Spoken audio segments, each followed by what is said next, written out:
Seja muito bem-vindo para mais um encontro com a palavra. É muito bom contar com você para aprendermos juntos um pouco mais da palavra do nosso Deus. Esse programa é parte de um estudo introdutório de todos os livros da Bíblia, dividido em 360 programas. Já vimos todo o Velho Testamento e até o 5º livro do Novo Testamento, o livro de Atos. Esse livro descreve o nascimento da igreja, que aconteceu no dia de Pentecostes. Chegando o dia de Pentecostes, estavam todos reunidos num só lugar. De repente veio do céu um som como de um vento muito forte e encheu toda a casa na qual estavam assentados. E viram que parecia línguas de fogo que se separavam e pousavam sobre cada um deles. Todos ficaram cheios do Espírito Santo e começaram a falar noutras línguas conforme o Espírito os capacitava. Havia em Jerusalém judeus tementes a Deus, vindos de todas as nações do mundo. Ouvindo-se o som, ajuntou-se uma multidão que ficou perplexa, pois cada um os ouvia falar em sua própria língua. Atônitos e maravilhados, eles perguntavam: acaso não são galileus todos esses homens que estão falando? Então, como os ouvimos, cada um de nós, em nossa própria língua materna? Atônitos e perplexos, todos perguntavam uns aos outros: que significa isso? Alguns, todavia, zombavam deles e diziam: eles beberam vinho demais. Então Pedro levantou-se com os 11 em alta voz, dirigiu-se à multidão: homens da Judéia e todos os que vivem em Jerusalém, deixe-me explicar-lhes isto. Ouçam com atenção. Estes homens não estão bêbados, como vocês supõem. Ainda são 9 horas da manhã. Ao contrário, isto é o que foi predito pelo profeta Joel. Essa é a descrição do dia de Pentecostes no capítulo 2 de Atos. É importante que nós entendamos um pouco mais sobre esse poder dado à igreja. A primeira coisa é que este acontecimento ocorreu num dia sagrado chamado Pentecostes. Pentecostes é o dia em que os judeus comemoravam a colheita que Deus lhes tinha dado. Era um dia especial e de festa. Eles sabiam que Deus é a fonte de todo e qualquer processo que gere vida e faça a terra dar seus frutos. Esse dia era importante e muito tradicional dentro da história dos hebreus. O evento do Pentecostes ocorreu no dia em que eles comemoravam a colheita por um significado, uma simbologia importante. A grande colheita estava para começar. Deus estava começando a sua maior colheita. Quando Jesus falou desta colheita, ele disse: abram os olhos e vejam os campos, eles estão maduros para a colheita. Jesus estava dizendo que o povo estava maduro, pronto para o seu evangelho, interessado nas coisas espirituais. Abram os olhos e vejam os campos, eles estão maduros para a colheita. Deus começou a construir sua igreja no dia de Pentecostes. Você está lembrado do propósito da igreja? O propósito da igreja era a grande comissão. Vão, façam discípulos e construam minha igreja fazendo discípulos. Esse é o propósito para o qual o poder do Pentecostes veio. E é por isso que veio no dia da colheita, no dia do Pentecostes. Quando chegou o grande dia, sinais e maravilhas acompanharam a vinda do Espírito Santo. Como eu já disse, talvez o maior de todos os milagres tenha sido as 3.000 pessoas que se tornaram discípulos naquele dia. Lembre-se, foi para esse fim que o poder foi derramado. Nunca se esqueça disso. Mas outros sinais também fizeram parte da vida do poder pentecostal. Houve um som, um barulho como de um vento muito forte. Esse barulho foi tão forte que atraiu as multidões que vieram para ver o que estava acontecendo. Talvez tenha sido como o barulho de um furacão ou alguma coisa parecida.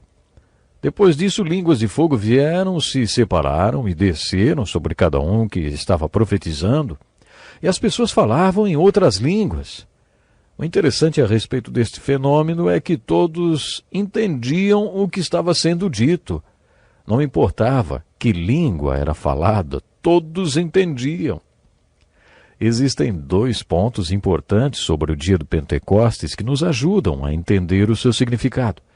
A primeira pergunta que fizeram foi: que significa isso? Quando Pedro disse: deixe-me explicar isto. Isto é o que foi predito pelo profeta Joel.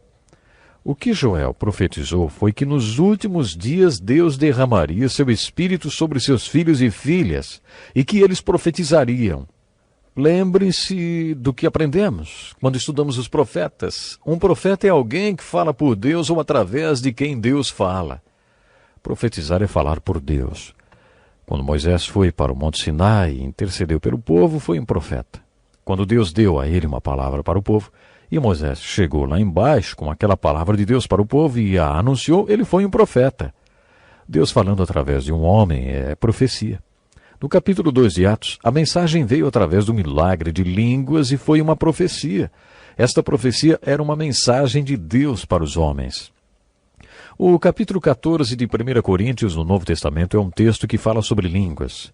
O dom de línguas sobre o qual Paulo fala nesse texto parece ser diferente das línguas faladas no dia do Pentecostes. O texto de 1 Coríntios diz o seguinte: pois quem fala em uma língua não fala aos homens, mas a Deus. De fato, ninguém o entende. Em espírito fala mistérios. Essas são as palavras de Paulo.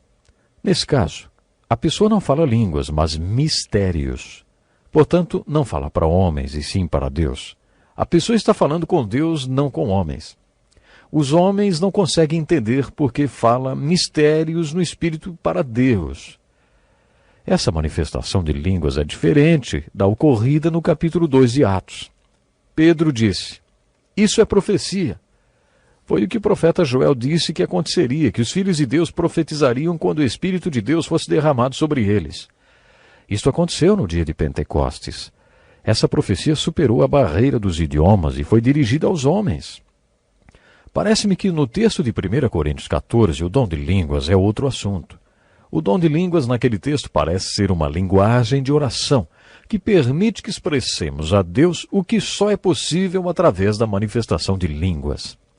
Em Romanos 8, Paulo fala assim, o Espírito nos ajuda em nossa fraqueza, pois não sabemos como orar, mas o próprio Espírito intercede por nós, com gemidos inexprimíveis.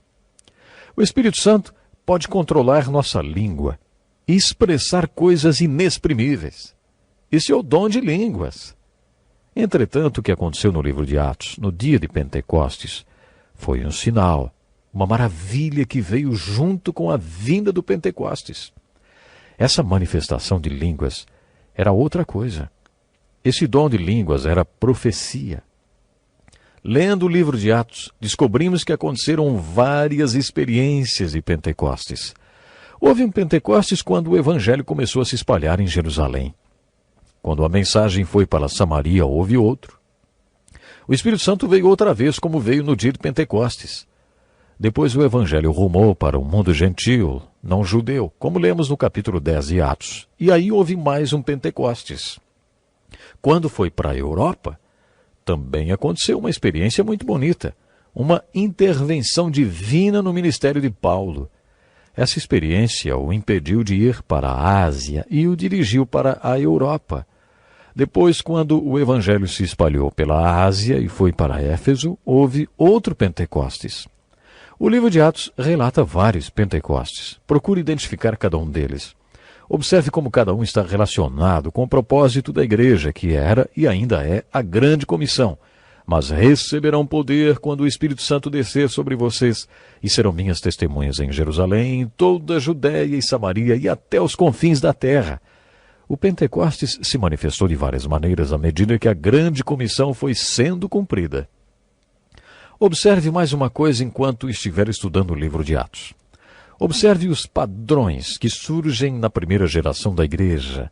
Apenas recapitulando, observe o propósito da igreja, a promessa para a igreja, o poder da igreja. Observe a performance da igreja. Observe a pregação e o povo que compõe a igreja. Além disso, observe também os padrões que se estabeleceram no surgimento da igreja, porque esses padrões se tornaram exemplos para nós sobre quem tem chegado o fim dos tempos. Observe principalmente o padrão da própria igreja.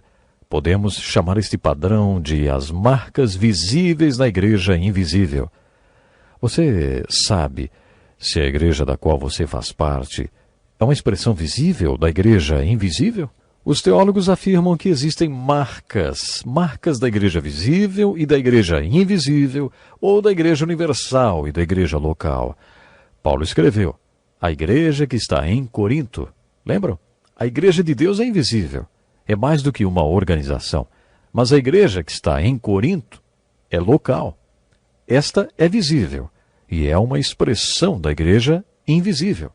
O Novo Testamento nos fala que quando nascemos de novo, somos batizados pelo Espírito Santo no corpo de Cristo. Passamos a ser filiados à igreja invisível no momento em que nascemos de novo. Mas dentro dessa igreja invisível, filiamo-nos a uma igreja local, que é uma expressão visível da igreja universal invisível. Nesse sentido, como que você sabe que a igreja da qual você faz parte, a sua igreja local, é uma expressão visível da igreja universal invisível? O livro de Atos dá uma sugestão. A igreja de Atos tinha algumas expressões visíveis, algumas marcas da verdadeira igreja universal invisível. Uma dessas marcas é o evangelismo ou missões. A igreja não se desviava do seu propósito. O seu propósito era fazer discípulos e foi isso que ela fez.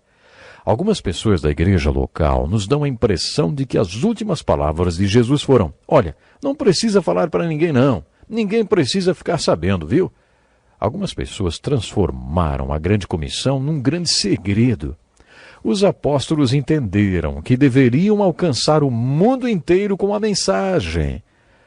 Como missionários, como evangelistas. Essa foi uma das marcas daquela igreja.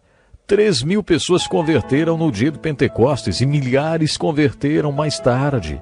A primeira marca era o evangelismo.